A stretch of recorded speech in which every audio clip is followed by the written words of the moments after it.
Before we continue with our topic for today, I wanted to just introduce someone that we weren't able to introduce last week when we were accepting or a couple of weeks back. I'm kind of fading out who did we present last week, but we have a family that's joined us, and I'll just ask you to wave your hand, Randy and Sherry, if you want to wave your hands.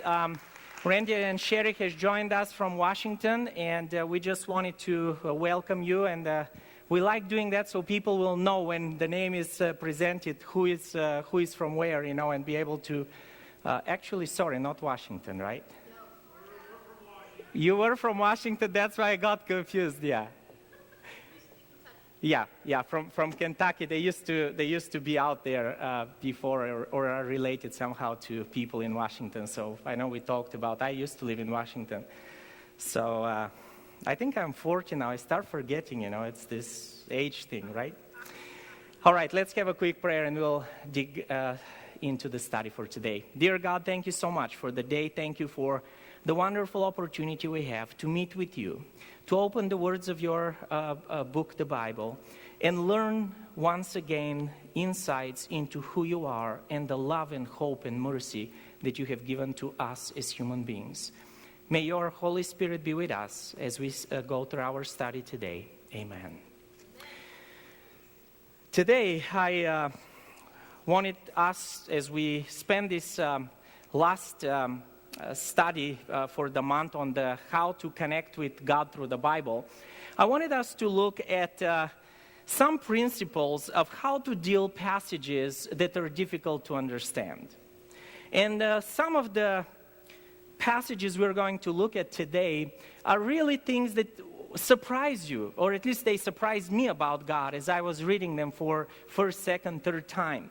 And I was trying to reconcile the picture of a loving God with some of the stories in the Bible that don't really represent that same picture.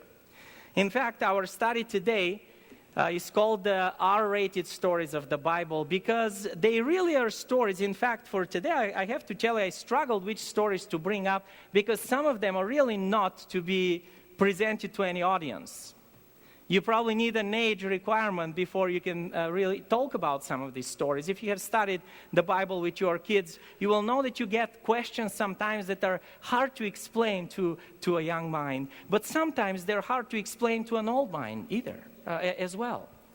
And so I want us to begin by remembering first what we said in our last two studies about what is the purpose of the Bible and all the Bible stories. It is found in 2 Timothy chapter 3, verses 16 and 17. 2 Timothy chapter 3, verses 16 and 17. Again, what is the purpose of the Bible?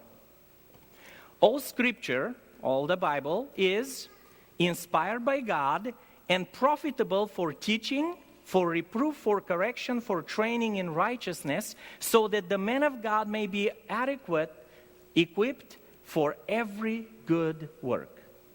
See, here, as Paul writes to Timothy, he says, Timothy, you'll find a lot of things in the Bible.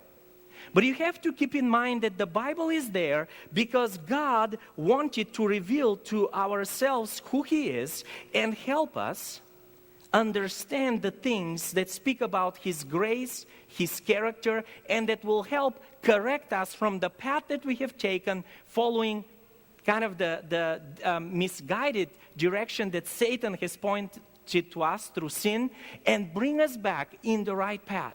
So it is there for teaching, for reproof, for correction, but most of all, to train us in righteousness. And we talked that training in righteousness meant that first we learn to be more like God, but we also learn how to live in a way that we will live when God says the whole earth is renewed and evil is gone and we are able to be with Him and all the heavenly beings that haven't been tainted by sin. And so today, as we look through these biblical passages, I want us to remember once again that no matter what the stories of the Bible are, the Bible itself claims that they are there to direct us back to see the loving character of God, His grace, and to keep our hopes alive about what is to come in the future. So today we're going to look at 3 stories. Some of them are easier than others. Some of them we will be able to just to kind of get a glimpse of probably why they are there. But I want us to see 3 different aspects of difficult stories in the Bible and draw out some lessons from them. The first one is found in Joshua chapter 2, verses 1, and we're going to read quite a bit of the chapter, but we're going to begin with verses 1 through 4. Joshua chapter 2, verses 1 through 4.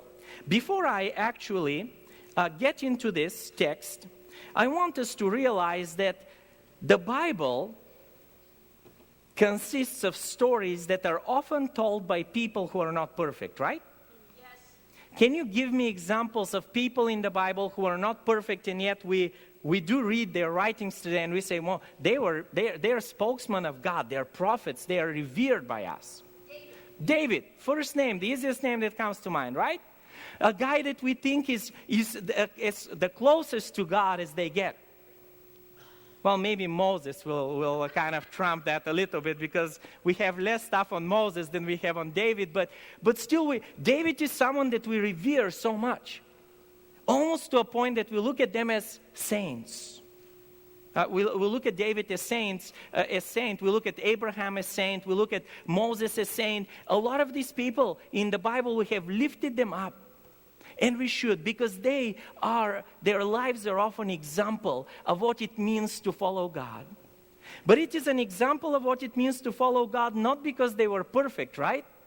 But because they always kept going to the source of perfection. See, many times, we take 2 roads in interpreting the Bible. I had a teacher who used to say, you can interpret the Bible either by taking the high road or the low road.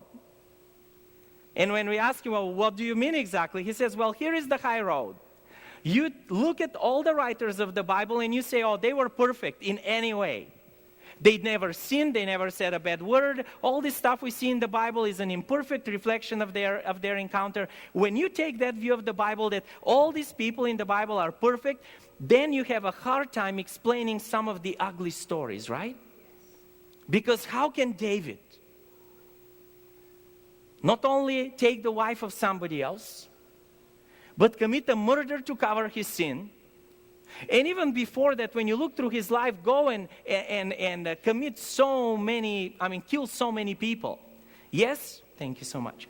Yes, it was done by the direction of God most of the time, but yet it is hard to really consider how David could have done that. And we try to find excuses when at times we just have to admit he was just a sinful human being. The difference between David and someone like me who looks up to him is that David knew where to go to find forgiveness, to find restoration, and to get the power to turn his life around and start walking in the right way. So today we go to Joshua chapter 2, and we're going to try and take the low road in interpreting all these texts. Because the low road says that when you look at the Bible, you realize that every single one of the Bible characters was just as human as me and you. Now tell me, is that encouraging or discouraging? Encouraging. Because if someone like David had hope, then why shouldn't I? So, as we look through these stories, remember that we are talking about sinful people who lived in imperfect conditions, in some ways a lot worse than ours, as we will see, and yet they were trying to do their best under the circumstances. And when they failed, they tried to realign themselves to the source of hope, power, and forgiveness. So, Judges chapter 2, verses 1 through 4. Joshua chapter 2, verses 1 through 4. And I'll be reading it from the screen again to be sure that we're all reading the same version. Then Joshua, the son of Nun, sent 2 men as spies secretly from Shittim, saying, "Go view the land, especially Jericho." So they went and came into the house of a harlot whose name was Rahab. And they lodged there. It was told the king of Jericho, saying, "Behold, men from the son of Israel have come here tonight to search out the land." And the king of Jericho sent word to Rahab, saying, "Bring out the men who have come to you, who have entered your house, for they have come to search out all the land." But the woman had taken the 2 men and hidden them, and she said, "Yes, the men came to me, but I did not know where they were from." As we read this introduction of this story, I want to ask you, what are the things that bother you? Anything that bothers you in this story?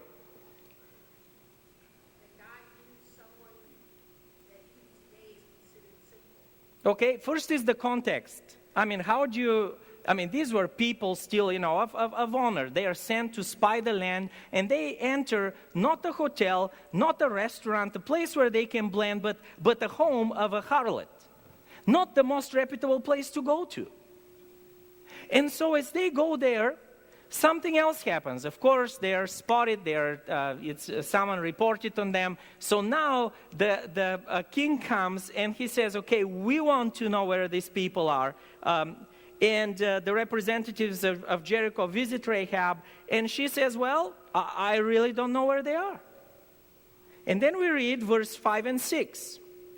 "And when the gate was about to be closed at dark, the men went out." These are the men that came from the officials from Jericho. "I do not know where the men went. Pursue them quickly, for you will overtake them," is what she tells them.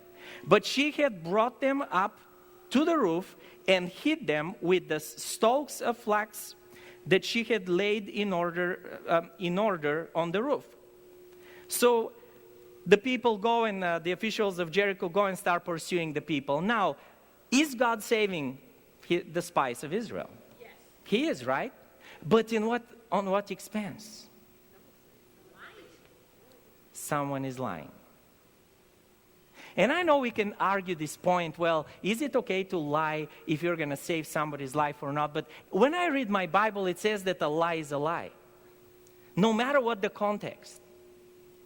Now, we can argue if you will justify it or not, but the reality is that God uses a harlot who is lying to save his people. Now, tell me, if you're God, can't you come up with a better plan? So why would God, first challenge here, why would God let a story like that in the Bible? At least if you do it, don't put it here. How do I read this and tell people, hey, don't lie, when, you look at this and you say, well, God let Rahab do it. Not only that, it gets more complicated, because as we continue to read in Joshua chapter 6, verse 17, Joshua chapter 6, verse 17, we find out that the spies, and by the way, we'll come back to that, the spies had really thanked Rachel for what she did, and they told her, you will not be killed. And now, in Joshua chapter 6, verse 17, we find the city shall be under the ban. This is Joshua talking to the people. It and all that is in it belongs to the Lord. Only Rahab the harlot and all who are with her in the house shall live, because she hid the messengers whom we sent. And then we go to Joshua 6 verses 23 through 27, and we read this. Same chapter, Joshua 6, verses 23 through 27. So the young men who were spies went in and brought out Rahab and her father and her mother and her brothers and all she had. They also brought out all her relatives and placed them outside the camp of Israel. They burned the city with fire and all that was in it. Only the silver and the gold and the articles of bronze and iron they put into the treasury of the house of the Lord. However, Rahab the harlot and her father's household and all she had, Joshua spared. And she has lived in the midst of Israel to this day, for she hid the messengers whom Joshua sent to spy out Jericho. Then Joshua made them take an oath at that time, saying, "Cursed before the Lord is the man who rises up and rebuilds the city Jericho. With the loss of his firstborn, he shall lay his foundation, and with the loss of his youngest son, he shall set up his gates." Not only did Joshua goes and wipes out the city, but he actually says that we need to spare only one family. And who was that? Rahab. The harlot. Now, maybe there were no more righteous people in the city. Maybe it was a bad city, but I would think that there were a lot of people who were a lot more honest than her. And yet they ended up losing, a lot of them, their lives and their city. But Joshua says, we will spare her. And verse 27, so the Lord was with Joshua, and his fame was in all the land. All the people knew about it. So here is, once again, not only is Rahab recognized initially, but she was given a promise by the spies. So let's go back to chapter 2, verses 15 through 20. Joshua chapter 2, verses 15 through 20.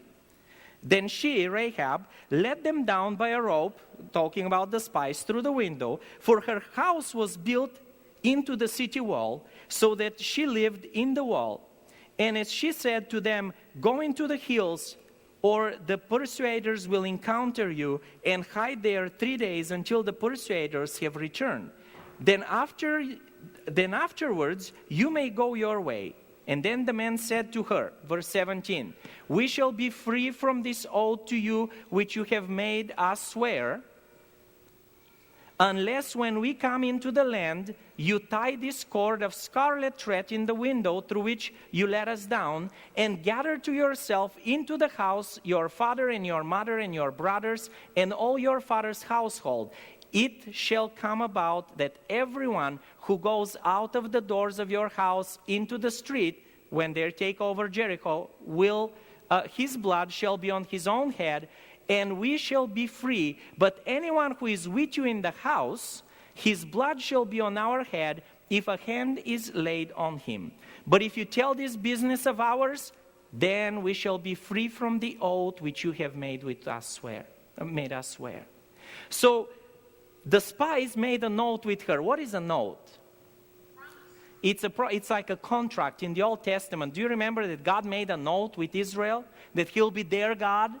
And there was a contract that was not supposed to be broken unless one of the parties didn't live up to it.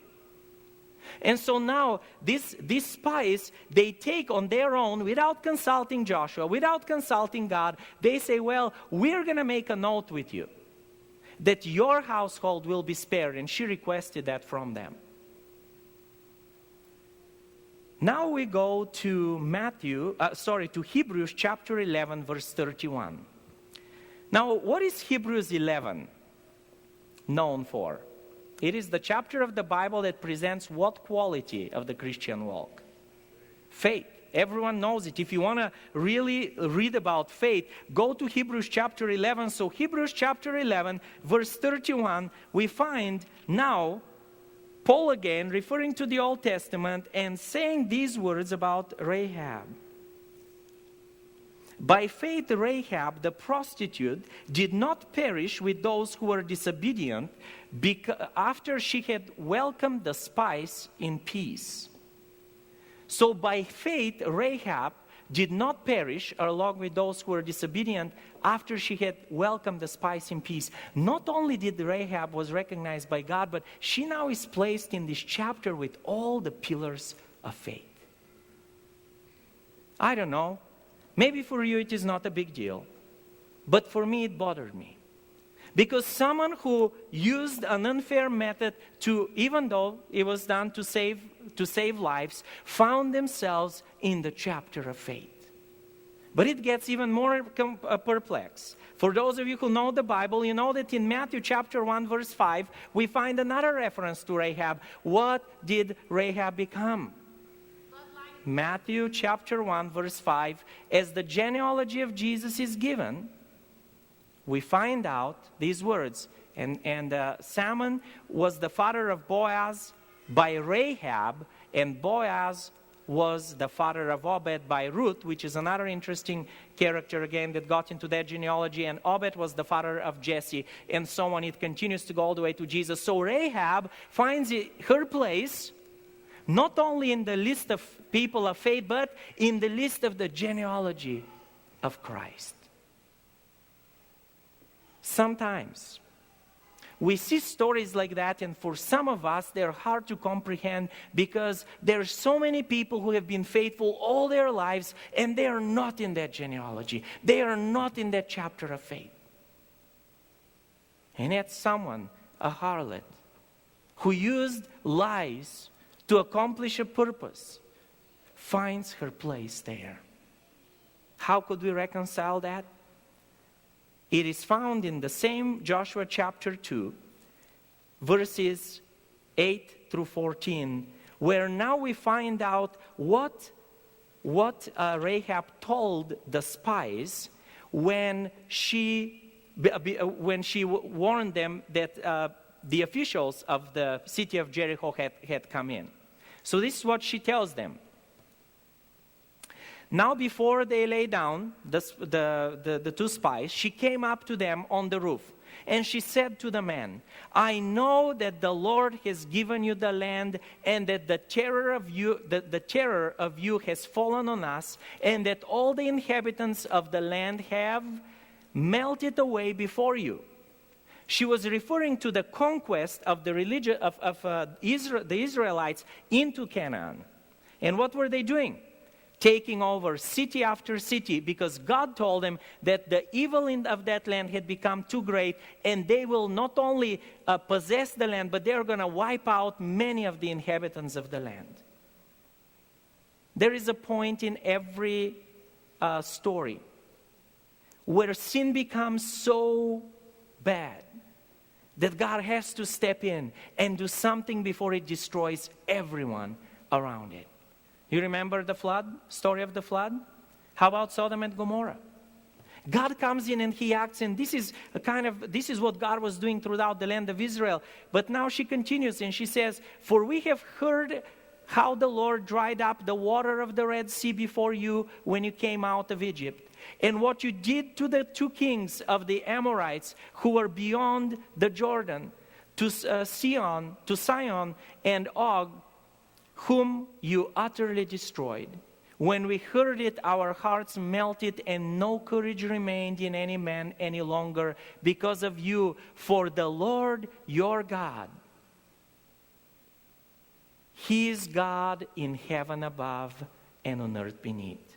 Now therefore, please swear to me by the Lord, since I have dealt kindly with you, that you also will deal kindly with my father's household, and give me a pledge of truth, and spare my father and my mother and my brothers and my sisters with all who belong to them, and deliver our lives from death. So the man said to her, our life for yours, if you do not tell this business of ours. And it shall come about when the Lord gives us the land, that we will deal kindly and faithfully with you. Here is where we find at least part of the answer that should satisfy our discomfort. The problem was not that Rahab was a sinner. In fact, God says everyone is a sinner, right? He looked at the Israelites, and even Moses didn't make it to the promised land because he was a sinner. And so here is this lady now coming to them and telling them, listen, I did whatever I could to fit within that plan of your God.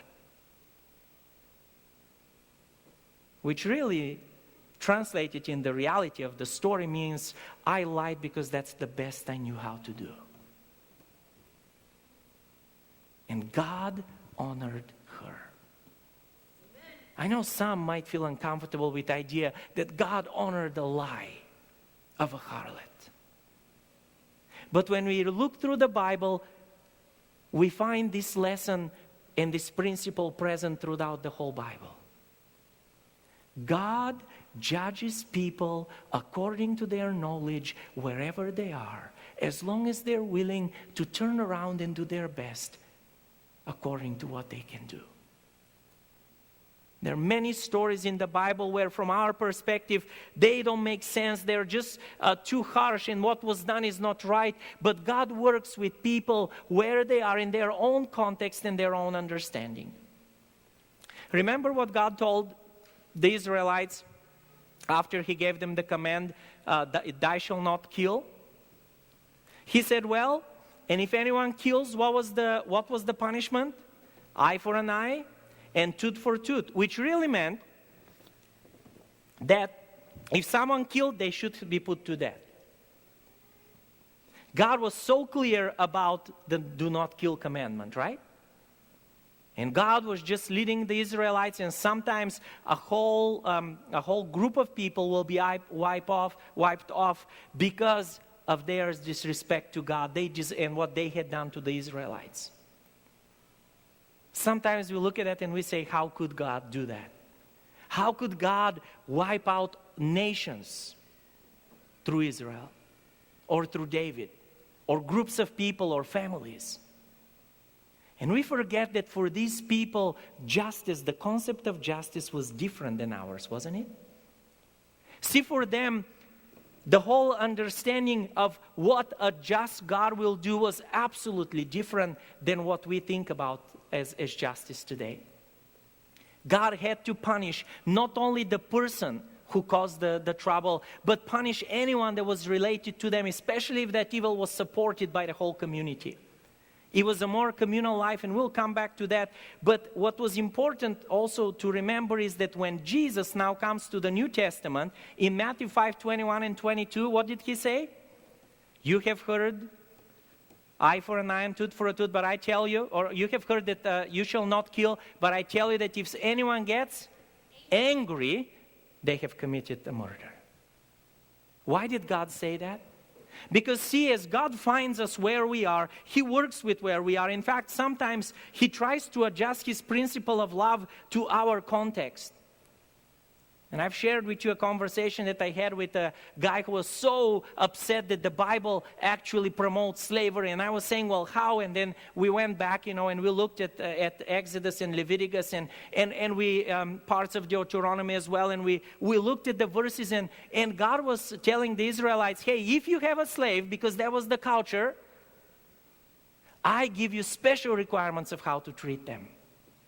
God worked with them not because God approved slavery, but because that was the culture, that was the existence. But God said, don't do what other people are doing. You treat your slave as a human being because they are my son and my daughter just as you are.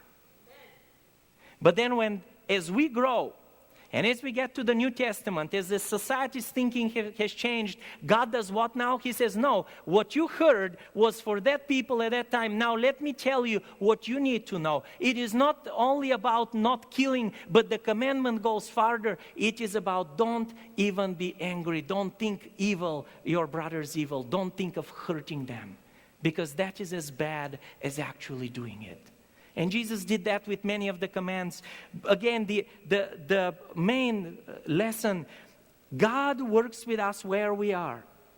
And He lets us apply His principle of love to our best understanding while He tries to take us from there and grow us forward. Amen. The beauty of the Bible. When we read the story of a harlot who lied, and we find God looking at her and say, hey, you did it because you saw that the God of Israel was the right God. Isn't that what her words revealed? Yes. She said, your God is the God. Wherever you go, He takes over nations. And for these people, again, in their culture, if my God was stronger than yours, He would take over our nation. This is why a lot of times when they went and fought against a nation, we find in the Bible that they tried to take down the places where their gods were. It was a statement that God, the God of the Israelites, was the more powerful God. That He was the God who can win over other nations. And so we find that the sinner, like Rahab, was equal in the sight of God as David and Moses and Abraham, just because she was willing to say, God, I'm going to do everything that I know. But I realize that you are the only way forward for my life if I'm to experience happiness, joy, and make my life better. Which brings us to the second lesson that we find in this story. And that is that all the stories of the Bible are given for us not only to let us know that God meets us where we are, but to show us that God is there to point us to a better life. Because as Rahab joined the Israelite community, her life was transformed. And we never again find her being blamed to live the same lifestyle that she did before. Do you find her lying again? No. Do you find her like stretching the truth or living immoral life? To a point that she becomes one of the people that we can look up to. God is saying to me and to you, whatever you have done, wherever you've been, you've done it probably to the best of your abilities, but remember, I can take you from even the lowest points, and I can turn your life into something beautiful. And you will be as equally pure in my life, in my eyes, as equally holy and righteous as some of those fathers of faith or ladies of faith in the Bible. Just give me a chance to take over your heart. No matter where we've been, no matter how much we've messed up, God says, if you turn to me like Rahab did, I can forgive anything and everything. Story number 2, which is a little bit harder than the story we just read, is found in 2 Samuel chapter 21, verses 1 through 9. 2 Samuel chapter 21, verses 1 through 9. Now here we find David dealing with the tribe of with the people, the nation or the ethnic group of the Gibeonites. Okay, so let's read it. Now there was a famine in the days of David.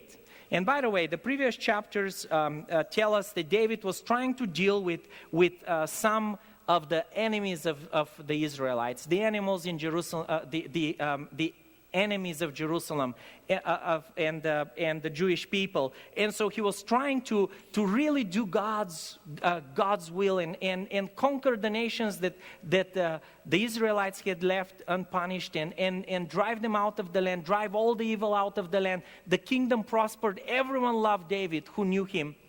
And now we get to this story.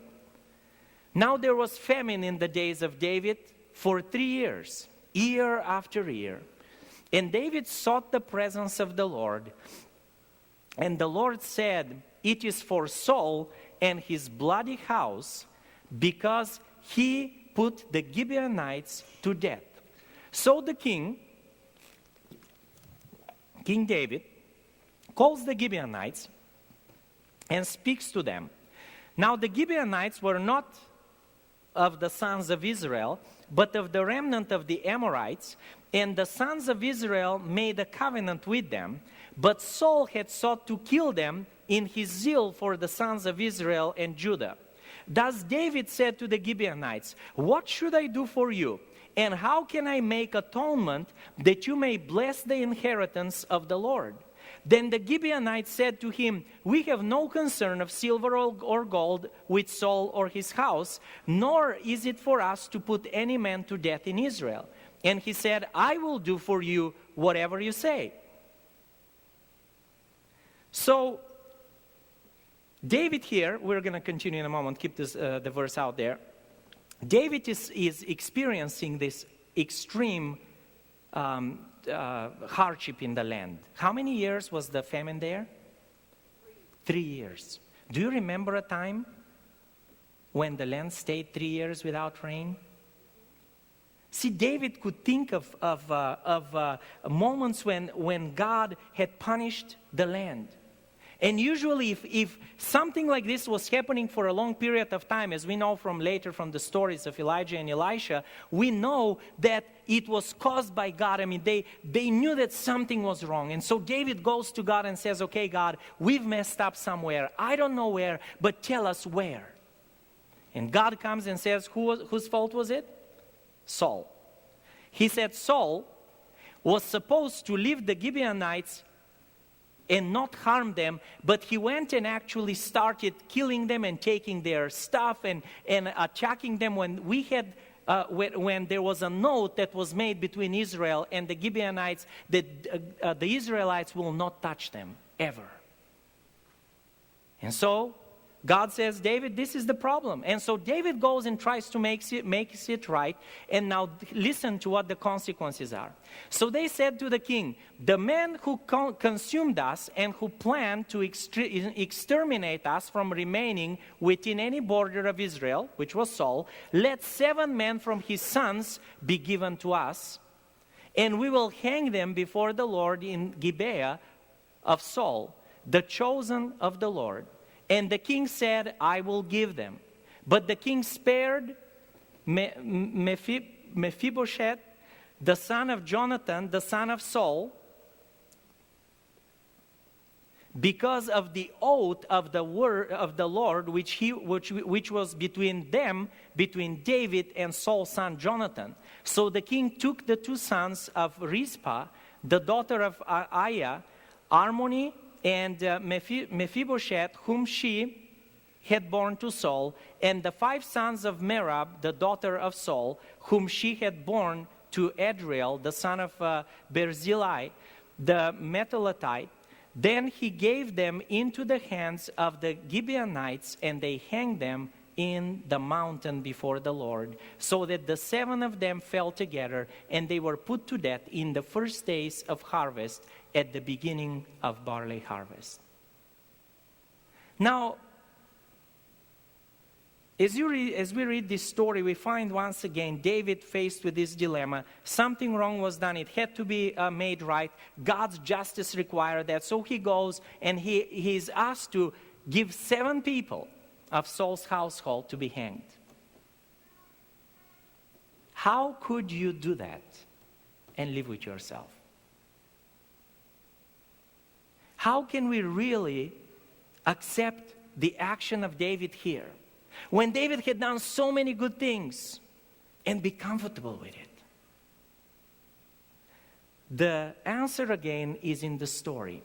And by the way, whenever you encounter a hard story, it is good to start searching for how does this story relate to the rest of the stories in the Old Testament. And also look at the culture, context, anything we can learn about why it was written.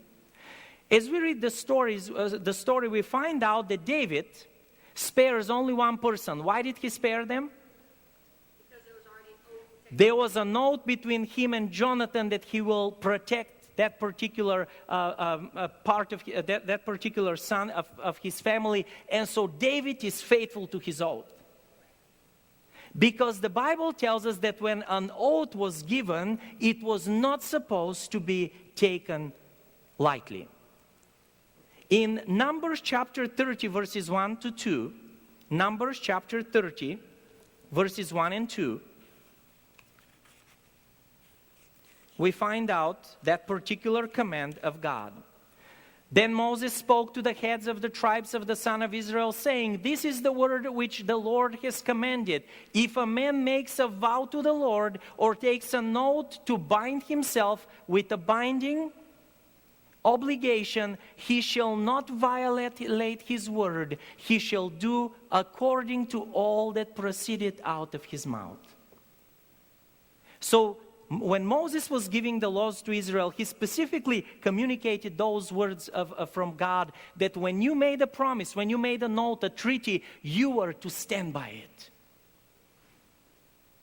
God's plan was not for any of the tribes of Canaan to remain in that land. But because the Israelites made some changes to God's plan, and they made an oath to protect the Gibeonites, now God was saying, you are failing on your promise. You are giving a bad name for me, and now you have to take the consequences, he was telling David. How did that covenant, that promise, that oath took place? I want us to go back to Joshua chapter 9, verses 9 through 15, to realize why this was so important, and how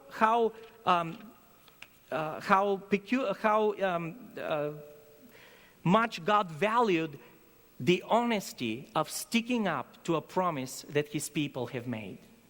We go to Joshua chapter 9, verses 9 through 15. They said to him, this is Joshua, your servants have come. Oh, by the way, the story is told that the Gibeonites were there and Joshua was coming and conquering the land. This happens a little bit later after they took over Jericho. And so now these people, the Gibeonites, they came and they decided to trick Joshua that they live in a land far away. So this follows that introduction of the previous verse of the chapter. So they said to him, the Gibeonites, your servants have come from a very far country because of the fame of the Lord your God. For we have heard the report of him and all that he did in Egypt and all that he did to the two kings of the Amorites who were beyond the Jordan, to Sihon, king of Heshbon, and to Og, king of Bashan, who was at Ashtaroth. So our elders and all the inhabitants of our country spoke to us, saying, take provisions in your hand for the journey, and go to meet them, and say to them, we are your servants. Now then, make a covenant with us. This, our bread, was warm when we took it for our provisions out of our houses on the day that we left to come to you. But now, behold, or look at it, it is dry. The bread is dry and has become crumbled. These wineskins which we filled were new, and behold, they are torn now. And these, our clothes and our sandals, are worn out because of the very long journey. So the men of Israel took some of their provisions and did not ask for the counsel of the Lord. Did you notice that part? Now, what happens is the Gibeonites, the previous verse tells us, they actually took worn out sandals and clothes. They took molded bread and wineskins that were almost torn, and just to make them look old, and they are coming and they're deceiving now Joshua and his leaders. I want you to realize that what the Gibeonites were doing is lying. Intentionally. But what happened is, Joshua and his leaders, rather than them encountering with God what they should do, the text says they did not ask for the counsel of the Lord. And Joshua made peace with them and made a covenant or an oath with them to let them live. And the leaders of the congregation swore an oath to them. And because of time, we're not going to read the rest of the verses. But when Joshua in verse 22 goes and says, hey, why did you guys do this to us? Actually 16 and down through 22. Why did you do this to us? Why did you lie? When he learned, they said, well, we were afraid. But because Joshua made an oath, God said, now you got to keep that oath. And Saul broke that oath. You made a promise to a nation that you will spare them. This was not my plan. You made the action. Now you need to realize that you got to stick to your promise. I will adjust the plan. Very important point. Because many times in our lives, we try to do things without God, don't we? And what happens to God's plan? People get hurt. Family members get hurt. Others find disappointment in us and others. We cause a mess. But God says, you know what? You made that choice. Now you better stick to your promise and make things right. I will not let you turn substitute one evil with another. And that's exactly what God was telling to David in 2 Samuel 21. I'm not going to let one evil that you guys did by not consulting me, be substituted with another. And so when Saul went and ignored the oath that he made, he committed an evil act. So now you guys have to pay for it, because every act that we make causes somebody else down the road to suffer. Let me ask you this. Do you know of people who are suffering because of bad things that their parents have done? Even when you look just to the physical bodies we have, if a mom doesn't take good care of her baby as they're still during the pregnancy, there is a great chance the baby will suffer. We see conflicts among nations today. Somewhere at some point somebody did something wrong, and that friction and that conflict is still here today, and people are dying because of it, because someone didn't think that what they were doing was not good. They were ignoring the guidance of God, and their actions caused evil. So quickly back to this story. What does this story really tell us? Yes, it is not a good story. It is a narrated story because David took 7 of Solomon's descendants, of Saul's descendants, and he gave them up to be killed. But God was trying within that context to teach lessons again. What were the lessons? Number 1, remember that when you do things without consulting me, when you do things your way, the only thing you're doing is you're creating a bigger mess. Don't do that. But once the mess has been created, once things have happened, you live in a place where justice needs to reign, and so you are going to pay for those sins. And that famine that was brought in by Saul's actions will be here until you make things right. So a story that is ugly on its face has been placed in the Bible to let us know how we can do better today and avoid getting ourselves in circumstances like that. Not because God uplifts that story because it is very good, but because God is trying to warn us to not act the same way. See, God is a God of fairness. And He shows His fairness not only to those who are faithful only, but to everyone, not only to the believers, but to the whole world. The last lesson. Were the Gibeonites good people? We don't know, but the way they acted with Joshua was definitely bad. Why should they be rewarded? Because someone made a promise to them.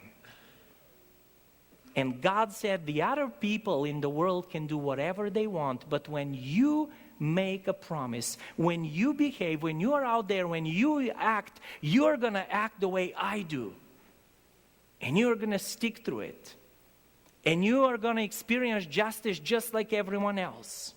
For justice is not only for godly people, but even for the ungodly. Therefore, just as you want the world justice to come to you as a nation, God was telling David, so you will bring justice for the ungodly, even though it's going to benefit them and not you.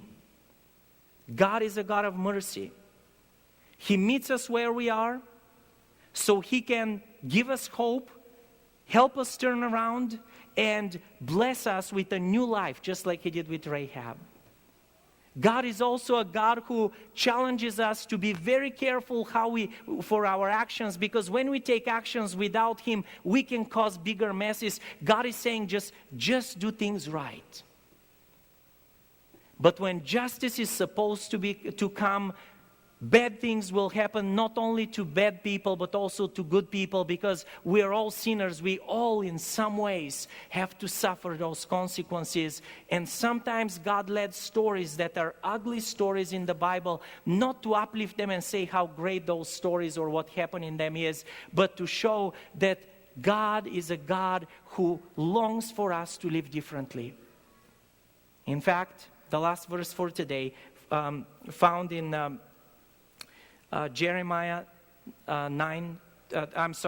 18:32. In Ezekiel 18:32, we find this appeal that God gives to all of us. Ezekiel 18:32. For I have no pleasure in the if we can just take that background. Thank you. For I have no pleasure in the death of anyone who dies, declares the Lord. Therefore, let's read it together. What does he say? Repent and live. God is saying, everything that I've given you here, with all of its ugliness, was given for one and only purpose. I don't want to see more evil happen. The stories, even the ugliest stories in the Bible, and you can take a lot uglier stories than the ones we looked at, they're all there to show what sin has done to take us where it's taken us, but also God's plan of restoration, so he can turn our stories into stories of hope and push us to live better, make better choices so we don't suffer as much, or we don't cause as much suffering to those around us through actions we take that are contrary to what he guides us in his principles of love. So sin does not prosper, but more than that, he wants all of us, even those who have fallen, to learn from these stories, turn around, repent, and live. So why does God let ugly stories, R-rated stories in the Bible? Not because he approves of them, not because he enjoys seeing us being grossed up by them, but to warn us that there is a better way to live, and that way is to be restored to the fullness of his love, and be reminded of the hope that soon he will come and all the evil will be destroyed. There'll be no more R-rated stories, because the whole earth will be restored by his love, mercy, and grace. Amen. So what is your life like? Do you feel that you have been too much into these R-rated experiences of sin that have damaged you, damaged others? It's okay, God says. Just turn around, because I am ready to restore you and everyone else around you. I want you to experience forgiveness. And no matter where you have been, you can be one of the recipients of the medal of faith if you just turn around, choose me, and follow me. Are you willing to do that?